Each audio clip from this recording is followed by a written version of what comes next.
So hello guys, today we'll be talking about the GMAT integrated reasoning section. So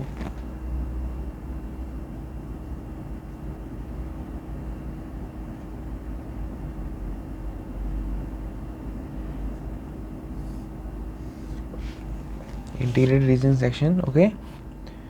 So this is like, I would say, one of the toughest sections of GMAT because it examines your ability to solve the complex problems.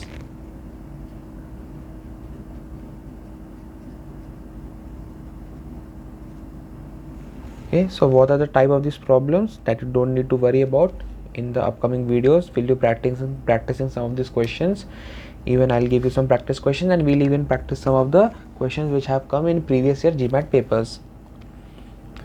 So it consists of 4 type of questions,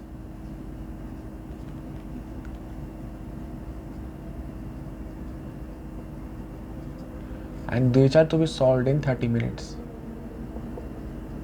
Okay.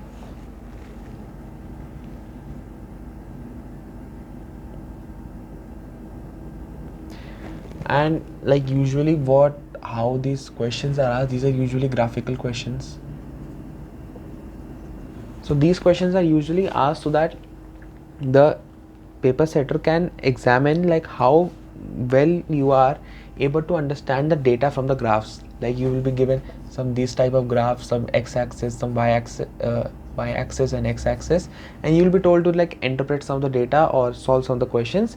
So it analyzes your ability to know how the graph goes, how to interpret data from the graphs. So this is one of the major skills like which you need to develop.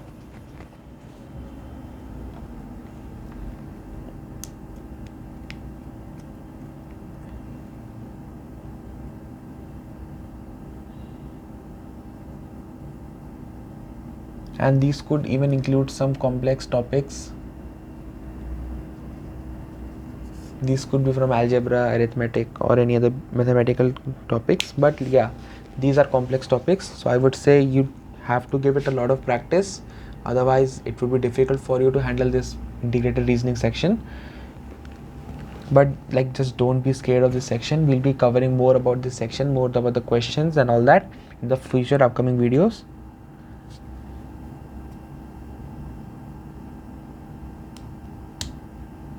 Okay, so the 4 question types which I talked about, let us talk about that. So it is table analysis,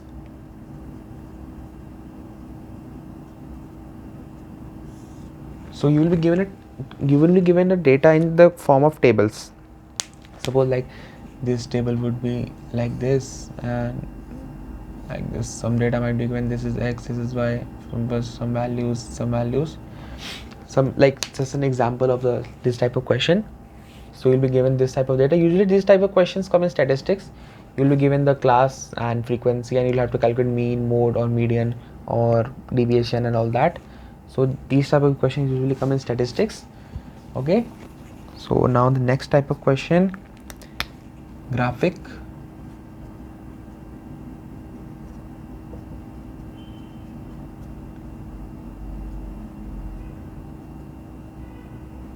Graphical interpretation. So like as I told before, you'll be given some graphs and you'll be told to answer some of the questions based on the graphical graphs given to you.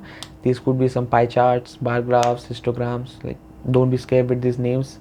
We'll be practicing a lot of these questions, and these graphs will be on your tips if you just follow my videos. And after that, 2-part analysis,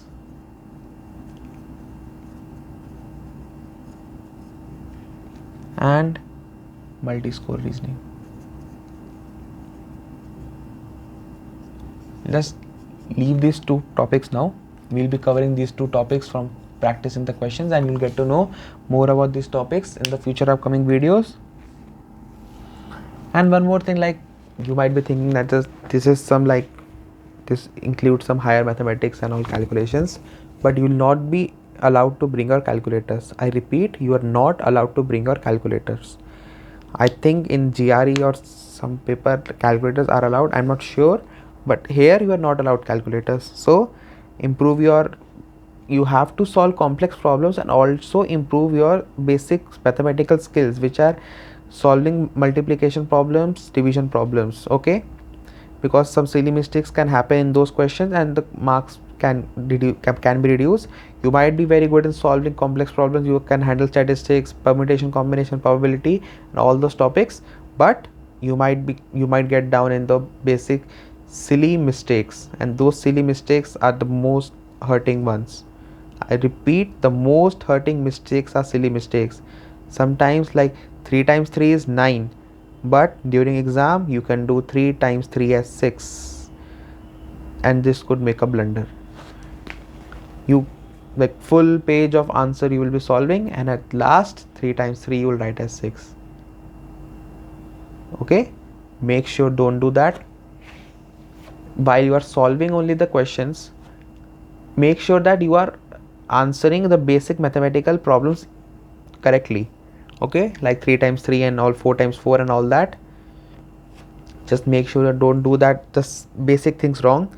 Complex questions can be increased, can be, like, the complex problems can be solved using practice and practice or papers and referencing books and all that, but these basic mathematical calculations, I don't think that you will be now practicing 4 times 4 as 16 or 4 plus 4 as 8. Like, that is of no use.